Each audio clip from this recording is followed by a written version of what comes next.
오늘은 사랑은 율법의 완성입니다 라고 하는 주제를 가지고 우리가 잠시 말씀을 나누길 원합니다. 이번에 명절이 좀 길었죠. 이 긴 명절 기간에 저도 많은 일을 했습니다.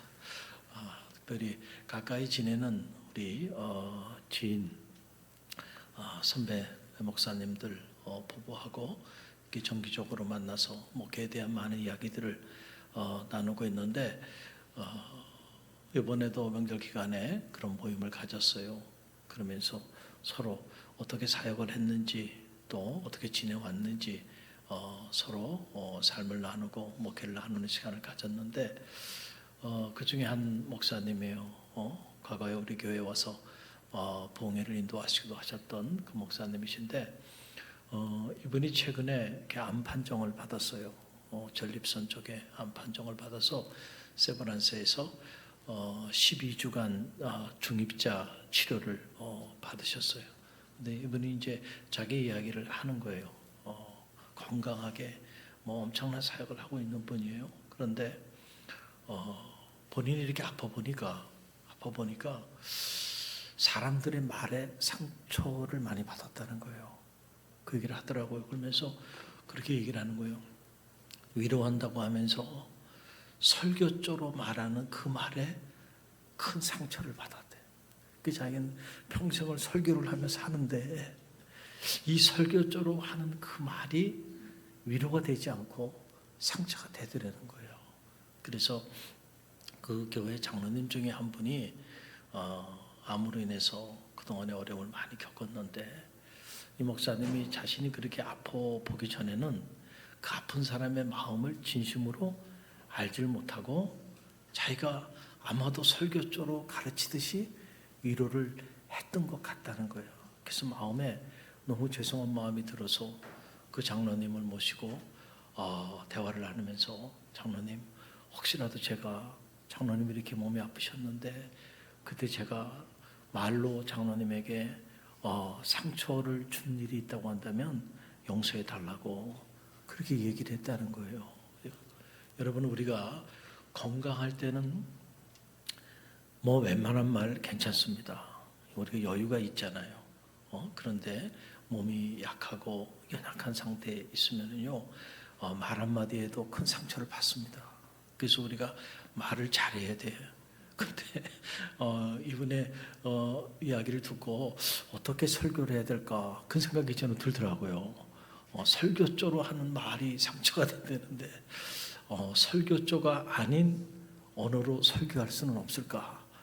그런 생각도 제가 순간 스쳐 지나갔고 저 또한 우리 교우들이 몸이 아파서 이런저런 어려움을 겪고 있을 때 나도 그냥 영혼 없는 말로 위로한다는 듯이 가르치듯이 그렇게 말하지는 않았을까? 이런 생각이 제 안에도 밀려오더라고요. 혹시라도 여러분들 중에 그런 분들이 있으면 용서해 주시길 바랍니다. 그래요. 말을 잘해야 돼. 이 말이 사랑이 담겨 있는 말은 우리를 위로합니다. 그런데 사랑이 없는 말, 이 영혼이 없는 말은요, 그것이 위로가 되지 못하고 어떤 경우에는 상처가 될 수도 있다라고 하는 그런 말입니다. 말은 언어의 집이라고 하이데거라는 대철학자는 말했잖아요. 우리 말 속에 우리 존재가 담겨 있어요. 그래서 우리가 어떤 말을 하며 사는가 이게 너무너무 중요하다는 거예요. 그래서 하나님의 말씀을 들여다봐도 말에 관한 말씀이 너무 많죠. 우리가 어떤 말을 하며 사느냐 그 말을 하며 사는 그 말이 여러분의 존재를 결정합니다. 믿음의 말을 하십시오. 사랑의 말을 가능한 한 하세요. 그리고 오늘 이 팔려성교의 찬양처럼 이렇게 감사의 찬양, 감사 찬양을 계속 말로 여러분들이 선포하며 찬양해 보세요. 없던 감사도 여러분 생기게 돼 있어요. 틀림이 없어요. 그래서 감사를 노래하는 사람은 감사하며 살아요. 그러나 불평과 원망을 노래하는 사람은 늘 불평과 원망 속에 살아요. 사랑을 노래하는 사람은 사랑하며 살아요. 행복을 노래하는 사람은 늘 행복한 삶을 삽니다.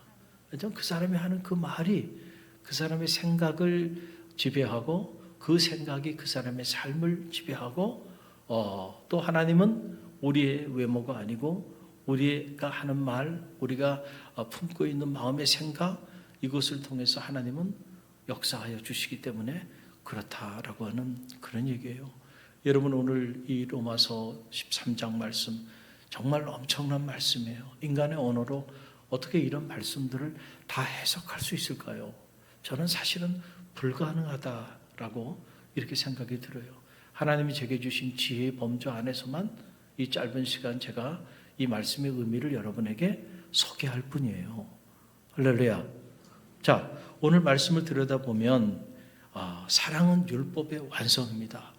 야, 세상에 누가 이런 말씀을 전할 수 있을까? 너무 엄청난 말씀이 이곳에 담겨 있어요.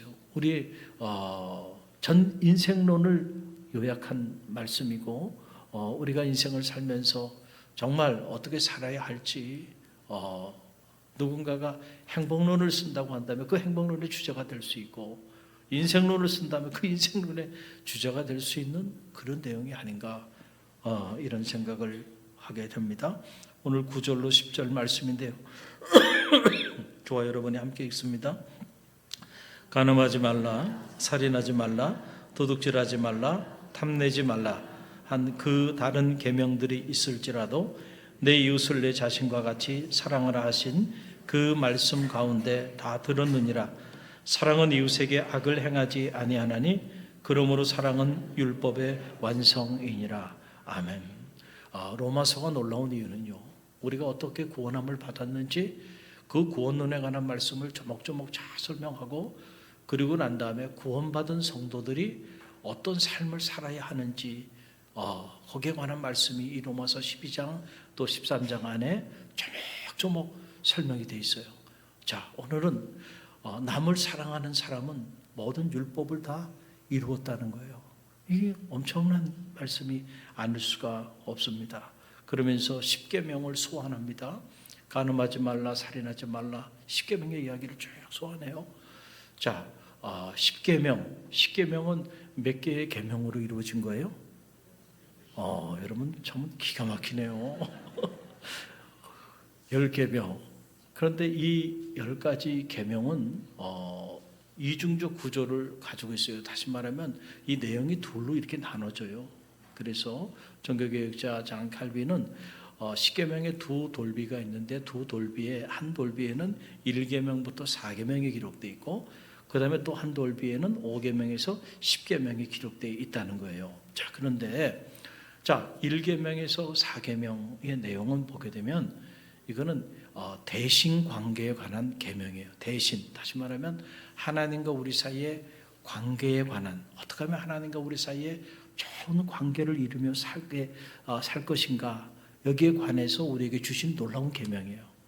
자, 그러면은 5계명에서 10계명은 뭐에 관한 계명일까요? 인간관계. 그러니까 우리가 인생을 살면서 사람과 사람 사이의 관계 속에 살아가잖아요. 그렇잖아요. 이 관계를 어떻게 좋은 관계를 유지하며 살 것인가, 거기에 관련돼서 우리에게 계명을 주신 거예요. 그러니까 사실은 십계명은요, 너무너무 중요한 계명이야. 이거는 지금도 우리에게 여전히 유효한 계명이에요. 여전히 하나님과 우리가 어떤 관계를 갖고 살아야 할지, 이거 해결되지 않는 영적인 물음이에요.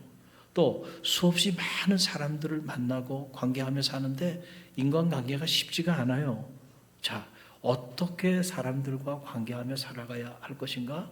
여러분, 이거는 끊임없이 우리 안에 제기되고 있는 이런 문제예요. 이 문제를 해결할 수 있는 계명을 주신 거예요. 그러니까 십계명은 이렇게 올드 패션된 시대에 맞지 않는 그런 계명이 아니고, 단지 우리 가운데 잊혀진 계명이 되고 마른 거예요. 그러나 이 십계명이야말로 오늘 우리가 회복해야 되는 계명인 줄 믿으시길 바랍니다. 그럼 쉽게 제가 말씀드릴게요. 자, 그러면은 대신 관계, 하나님과 우리 사이에 이 관계, 좋은 관계를 갖는 것이 우리가 신앙생활 하는 데 있어서 가장 중요해요. 그렇죠? 하나님과 좋은 관계 가운데 있게 되기를 바랍니다. 그럼 어떻게 좋은 관계를 가질 수 있을까? 그 답은 사랑에 있어요. 어디에 있다고요? 사랑이에요, 사랑. 또 사람과 사람 사이에도 좋은 관계 가운데 여러분들이 살아야 하지 않겠어요? 부부간의 관계도 좋기를 바랍니다.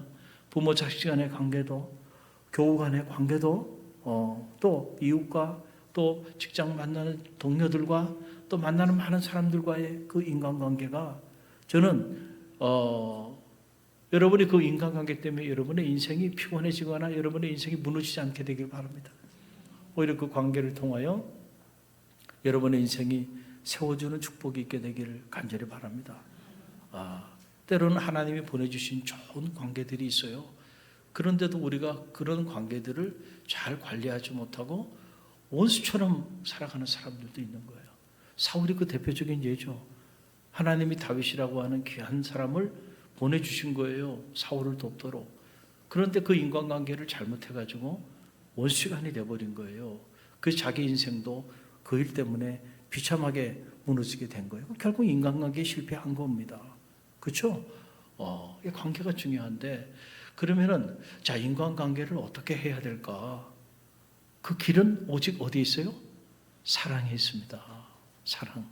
그래서 하나님을 사랑하는 것 그리고 사람을 사랑하는 것 거기에 관한 계명이 십계명이에요. 그래서 저는 이 십계명에 대해서 다시 소환해서 십계명을 가르치면서 저는 십계명을 사랑의 매뉴얼이다 이런 말로 소개하기도 했어요. 사랑의 매뉴얼. 이 매뉴얼을 따라 사랑하며 살아야 하나님과 우리 사이의 관계가 좋은 관계가 되고요. 또 사람과 사람 사이의 관계도요. 정말 좋은 인간관계를 유지해서 그 인간관계를 통해서 축복해 주시고 부어주시는 하나님의 은혜와 축복을 누리며 살게 되는 거예요. 할렐루야. 거기에 관한 말씀이 이 십계명에 다 담겨 있는데 오늘 이 십계명의 말씀을 소환하는 거예요. 그러면서 이렇게 수없이 많은 계명들 주셨는데 결국 이 계명들이 그 본래의 계명의 빛을 발하기 위해서는 그 수많은 계명들 안에 사랑이 채워져야 한다라고 하는 것을 지금 사도 바울이 놀랍게도요. 어떻게 이 복음의 비밀을 이 말씀의 비밀을 이 계명의 비밀을 어떻게 이렇게 깨달을 수 있었을까? 아무리 보면 사도 바울 자신이 똑똑하고 지혜로워서가 아니고 하나님의 영에 감동된 자가 되니까 이건 하나님의 지혜가 아니고서는 이런 말씀을 그가 전할 수가 없었을 것이다 라고 하는 그런 확신을 갖게 됩니다.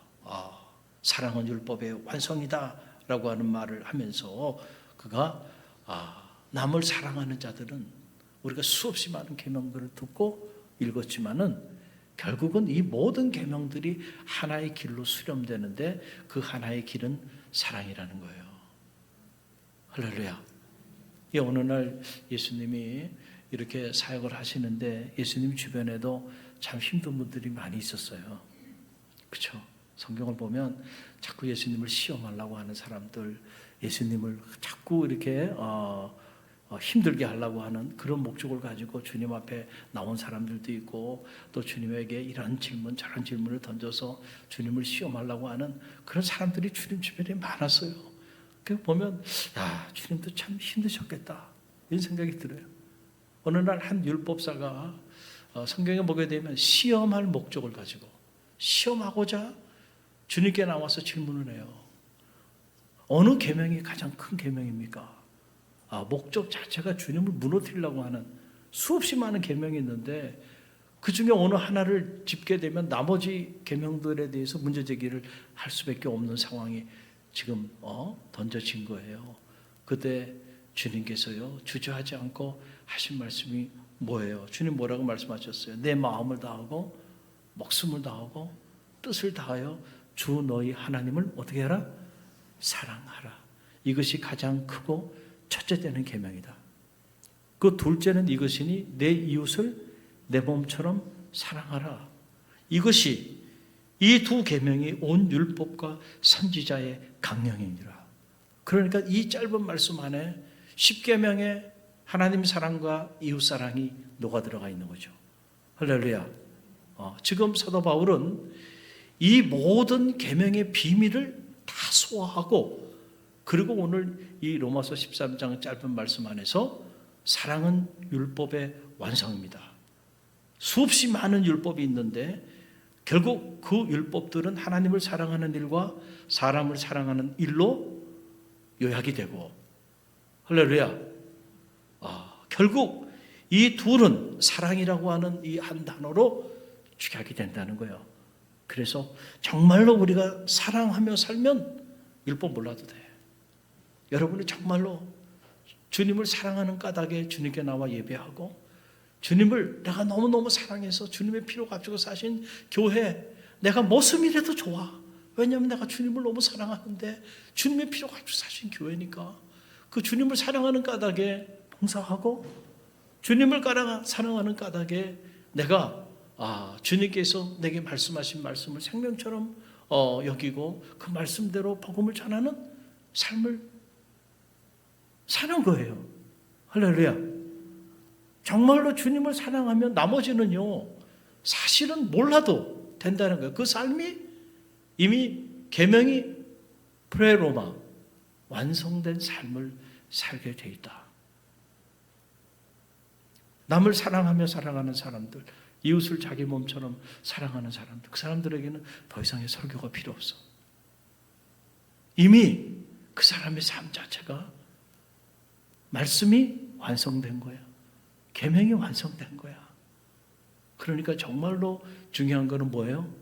사랑이에요, 사랑. 그러니까 우리가 만약에 이 사랑을 가로치고 정말로 사랑하는 그런 마음이 없이 살아간다고 한다면 우리는 또 모든 것을 잃어버린 것과 같다라고 하는 사실이에요. 그래서 저는 사역을 하면서도 새벽마다 늘 기도하는 것 중에 하나가 제 안의 영혼에 대한 사랑이 고갈되지 않게 해달라고 기도해요. 여러분 한번 생각해 보세요. 이렇게 사역을 하고 많은 교우들을 섬기고 또 불특정 다수의 영혼들을 품고 그들을 구원하기 위하여 나아가는 그 사역이 영적인 사역이고 그게 목회자의 삶인데, 만약에 목회자의 가슴 속에 영혼에 대한 그 사랑하는 마음이 고갈돼 버린다 그러면 여기가 지옥이에요. 여기 지옥입니다. 그런데 반대로 영혼에 대한 불붙는 사랑이 타오르면요, 너무너무 행복한 곳이야 여기가. 할렐루야. 여러분, 성령은요 사랑의 영입니다. 성령이 임하면 우리는 우리 이상의 사랑을 하게 돼 있어. 성령, 하나님의 영이 임하면 우리는 하나님을 진짜 사랑하게 돼. 성령이 임하면 우리는 그 사람이 어떤 사람이든 그 사람을 긍휼히 여기고, 그리고 그 사람의 영혼을 사랑하는 그런 마음을 정말로 갖게 돼요. 그래서 하나님의 영, 성령이 충만하면 율법을 완성하는 그런 능력이 있는 그리스도인의 삶을 살게 되는 거예요. 우리 힘으로는 그런 사랑하며 사는 거 불가능해요. 그러나 하나님의 영이 임할 때 우리 삶에는 그런 변화가 나타나는 거예요. 사랑은 율법의 완성, 프레로마, 가득 채워졌다. 수없이 많은 율법의 그릇 안에 사랑이 가득 채워졌다. 할렐루야. 그럴 때 그 율법이 사람을 잡는 법이 아니고요, 사람을 살리는 법이 되는 거예요. 수없이 많은 법들이 있잖아요.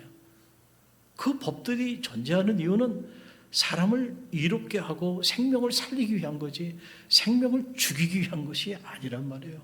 그 생명을 살리는 법이 되기 위해서는 그 안에 그것이 어떤 법이든 인간에 대한 사랑이 채워져야 한다. 그게 진짜 법이에요. 그거는 사람을 살립니다. 근데 그 사랑이 없이 법만 있어? 이것이 법이요. 그리고 그 법만 가지고 휘두르면 수많은 사람들이 그 법 때문에 죽어 넘어가게 된다라고 하는, 이거는 우리가 믿음의 길을 걸어가면서 율법에만 해당하는 것이 아니고 일반 사회법에도 그대로 적용. 일반 사회법은 하위법이잖아요. 그러니까 당연히 최고의 상위법인 하나님의 말씀에 법이 이렇다고 한다면 나머지 강론은 보지 않아도 다 똑같은 거예요. 학교에도 법이 있어요, 없어요? 있어요. 학생들에 대해서 법을 다 학칙에 따라 법을 만들어놔요. 그러나 그 수많은 법들에 학생들에 대한 진정한 뭐가 담겨 있어야 돼? 사랑이 채워져야 그 법이 학생들을 가르치고 그리고 미래의 꿈을 꾸며 나갈 수 있도록 그들을 계도하는 그런 생명의 법이 되는 거예요. 그냥 학칙만 가지고 그렇게 막 학생들을 치리하려고 그러면은 오히려 그 법이 학생들을 잡는 일이 된다. 일반 법도 다 마찬가지예요. 여기 안에 포함되는 거죠. 그럼 주님이 우리 가운데 오셨는데 주님은 왜 오셨을까? 이런 물음을 우리가 할 수 있어요, 신학적으로. 근데 우리가 복잡한 생각을 하지 않고 쉽게 오늘 말씀에 근거해서 말씀을 드린다고 한다면 결국 주님이 이 땅에 오신 목적은 율법을 완성하러 왔다는 거예요. 수없이 많은 율법이 있는데 그 율법에 사랑이 채워지지 않다 보니까 그 율법이 사람을 잡네. 그래서 그 율법의 프레로마, 그 율법의 사랑을 채우기 위해서 주님이 오신 거지 율법을 폐하러 온 게 아니라는 거예요. 사람들은 오해를 하는 거예요. 율법을 폐하러 왔는 줄 알고. 아니야, 내가 율법 폐하러 온 게 아니고 율법을 완성하러 왔다. 주님 그렇게 말씀하셨고 사도 바울은 이미 2세기의 비밀을 관통한 거예요. 그래서 그가 로마 교회 성도들을 향하여 복음을 전하면서 사랑은 율법의 완성이다. 그리고 사랑의 빛 외에 누구에게도 빛을 지지 말라. 이 말을 한 거예요. 그게 8절에 나오죠. 함께 읽어봅니다. 피차 사랑의 빛 외에는 아무에게든지 아무 빛도 지지 말라. 남을 사랑하는 자는 율법을 다 이루었느니라. 사랑의 빛, 주님을 소원하는 거잖아요. 우리는 모두 다 빚진 자예요. 뭐에 대해서? 사랑에 대해서 빚진 자라는 거예요. 왜냐하면 주님께서 우리를 사랑하셨는데 우리가 사랑받을 만한 자격이 있으셔서 사랑하신 것이 아니야. 로마서에 보면 우리가 연약할 때, 우리가 죄인 되었을 때, 더 나아가서 우리가 하나님 앞에 원수된 자로 서 있었을 그때에 우리를 사랑하셔서 자기의 사랑을 확증하시기 위하여 하나님은 자기의 아들을 우리 가운데 내어주시고 십자가에 달려 죽기까지 복종하게 하셨다는 거예요. 우리는 그 사랑에 빚진 자예요. 저도 마찬가지고 이 자리에 계신 죄송하지만 여러분도 마찬가지예요. 다 하나님 앞에는 연약한 자들입니다. 그리고 하나님 앞에는 다 죄인된 그런 죄인의 모습을 가지고 살아가요. 더 나아가서 어떨 때는 원수 같은 존재로 살아가요. 그런데도 하나님은 그런 우리를 사랑하셔서 자기의 아들 독생자를 우리에게 아낌없이 내어주시고 십자가에 달려 죽기까지 용인하셨다. 그 사랑에 우리 모두는 다 빚진 자입니다. 그 사랑의 빛 외에 다른 빛은 지지 말고 살아가는 거예요. 그러니까 그 사랑의 빛을 진 자는 평생 죽을 때까지 그 빛을 갚아야 돼. 응? 네. 빚 갚으려니까 기분 나빠요? 그 사랑의 빛을 죽을 때까지 갚아도 그 빛이 다 갚아지지 않아. 왜냐하면 너무 큰 빛을 줬기 때문에. 그러니까 다른 빛은 지지 말고 이 사랑의 빛은 너희가 사랑의 빛 외에 다른 것들은 아무에게도 빛을 지지 말라. 우리는 다 그 사랑의 빛을 진 자들이에요. 그러니까 우리가 누군가를 사랑한다고 한다면 여러분 그것이 무슨 충분 조건이 아니에요. 빚진 자가 빛을 갚는 것에 불과하다는 거예요. 할렐루야. 그런 우리가 내가 엄청난 빚을 졌는데 그 생각도 하지 않고 그리고 그 빚을 갚을 아무런 의지도 품지 않고 살아간다고 한다면 배은망덕한 사람이 되고 말겠죠. 여러분 문삼석 시인이 쓴 그냥이라는 아주 매우 짧은 시가 있어요. 그냥 제목이 그냥이에요. 그냥. 자, 제가 이 시의 전문을 여러분에게 읽어드리면 이렇습니다. 엄만 내가 왜 좋아? 그냥. 넌 왜 엄마가 좋아? 그냥. 끝입니다. 참 짧은 시인데 이 시 안에 그래 이게 진짜 사랑이지. 그치? 왜 좋아? 그냥. 엄마이기 때문에 좋아. 그치? 그냥 좋아. 내 딸이기 때문에 그냥 좋아. 무슨 이유가 있겠어 거기에. 그냥 좋아. 그냥.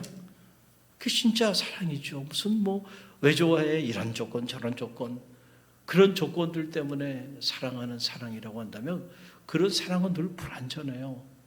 왜냐하면 그 조건이 사라지면 한순간에 무너질 사랑이기 때문에. 그냥 존재 자체가 좋아. 더 이상 묻지 마. 나는 당신의 존재 자체가 좋아. 그냥. 할렐루야. 우리 옆에 있는 성도들 바라보며 고백하며 나갑니다. 그냥 좋아. 네? 그냥 좋아. 할렐루야. 그래요. 그냥 좋아. 그냥. 무슨 뭐 이런저런 조건 얘기하지 마. 그냥 당신의 존재 자체가 나는 너무 좋아. 할렐루야. 막 흥분하셔가지고. 그래요. 그냥 좋아.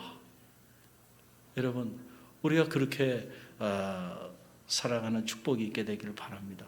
어느 남편이요, 실직을 해서 6개월 동안 말도 하지 않고 너무 우울증에 빠져서 그렇게 지내는 모습을 아내가 봤어요. 그 아내가 안타까운 마음에 남편을 향해서 편지를 쓰기 시작했어요. 그 편지 안에 이런 내용을 담아서 쓴 거예요. 어떤 내용을 담았냐면 당신이 자랑스러운 이유. 실직을 해서 6개월 동안 그렇게 풀이 죽어서 우울증에 사로잡혀서 있는 남편에게 쓴 편지의 내용이에요. 당신이 자랑스러운 이유. 그러면서 그 자랑스러운 이유를 쭉 하나 둘씩 써내려가는데 쉬운 한 가지 자랑스러운 이유를 쓴 거예요.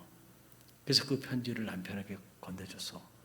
그랬더니 이 남편이 그 편지를 읽으면서 눈물을 흘리고 감동을 받고요.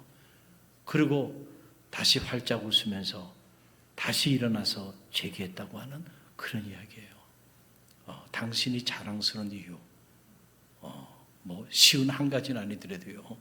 한 10가지만이라도 우리 장로님들이 자랑스러운 이유 10가지, 권사님들이 자랑스러운 이유, 안마왕교 권사님 자랑스러운 이유 한 20가지. 할렐루야. 여러분 사랑이 식어질 때 아마 자랑스러운 이유를 한번 적어보세요. 회복될 줄로 믿습니다. 그걸 적어보니까 쉬운 한 가지가 되더래. 그 쉬운 한 가지 적은 걸 남편에게 건네주니까 여러분 실직으로 인한 아픔, 실직으로 인해서 자존감이 무너지고 그 좌절과 낙심 속에 자리하고 있는 그 남편이요, 자랑스러운 이유, 그 사랑이 담겨 있는 거 아니겠어요? 그 사랑의 치유에 놀라운 능력이 있는 거예요. 여러분, 사랑이 우리 인생을 정말로 살만 나게 만드는 가장 강력한 파워가 있는 힘임을 믿으시길 바랍니다. 반대로 사랑이 고갈돼 버리면 여러분 그 삶만큼 비참한 삶이 없어요. 우리가 행복과 불행을 여러분 우리는 자꾸 다른 것들로 이렇게 이야기하는데 그렇지 않아요. 그런 것들 다 가지고 있어도요, 사랑이 없으면요, 여러분 거기가 지옥이고 거기가 전쟁터예요. 아무리 초가상간 이렇게 둘러앉았어도요, 거기 가정에 대한 사랑이 가득 채워져 있으면 거기가 천국이에요. 할렐루야. 아무리 좋은 곳에 여행을 해도요, 서로 사랑하지 않고 웬수처럼 그렇게 지내는 사람하고 같이 여행하면요, 끔찍한 지옥입니다. 거기가. 할렐루야. 어디 있느냐가 중요한 게 아니고 우리가 어떤 사랑을 품고 사느냐가 우리의 존재를 결정한다라고 하는 그런 사실이에요. 그래서 사도 바울은 이 사랑의 비밀을 알았던 그런 하나님의 사람이에요. 그래서 누가 나를 그리스도의 사랑에서 끊으리요? 환난이나 핍박이나 기근이나 적신이나 세상의 그 어떤 것도 하나님 안에서 예수 그리스도의 사랑 안에서 나를 끊을 수 없다라고 하는 놀라운 선언을 하게 되고, 고린도전서 13장 안에서는 그런 사랑에 관해서 아마 인류가 사라지기 전까지 이 말씀은 영원히 불변하는 생명의 진리의 메시지로 우리 가운데 남아있을 엄청난 메시지를 전합니다. 오늘 로마서에서 사랑은 율법의 완성입니다. 이 말씀에 강론이 나오는 거예요. 그러면 사랑은 뭐냐? 라고 하면서 사랑에 관한 얘기를 그 이유가 어디 있는지, 그게 고린도전서 13장 1절로 3절 우리가 잘 아는 말씀이죠. 함께 읽어봅니다. 내가 사람의 방언과 천사의 말을 할지라도 사랑이 없으면 소리나는 구리와 울리는 꽹과리가 되고, 내가 예언하는 능력이 있어 모든 비밀과 모든 지식을 알고 또 산을 옮길 만한 모든 믿음이 있을지라도 사랑이 없으면 내가 아무것도 아니요 내가 내게 있는 모든 것으로 구제하고 또 내 몸을 불사르게 내어줄지라도 사랑이 없으면 내게 아무 유익이 없느니라. 아멘. 아무것도 아니라는 거예요. 사랑이 없으면, 사랑이 없이 행하는 그 모든 것들 아무것도 아니잖아요. 울리는 꽹과리에 불과하다는 거예요. 믿음도 좋아요. 소망도 좋아요. 그러나 믿음, 소망, 사랑, 그 중에 제일은 사랑이라는 거예요. 저는 우리 갈릴리 교회 사랑이 고갈되지 않는 교회가 되길 간절히 바랍니다. 무슨 이런 이유 저런 이유 우리 얘기할 수 있어요. 그러나 그것을 넘어서는 건 사랑이에요. 내가 정말로 사랑한다면 그 허물도 덮어줄 수 있어요. 그렇잖아요?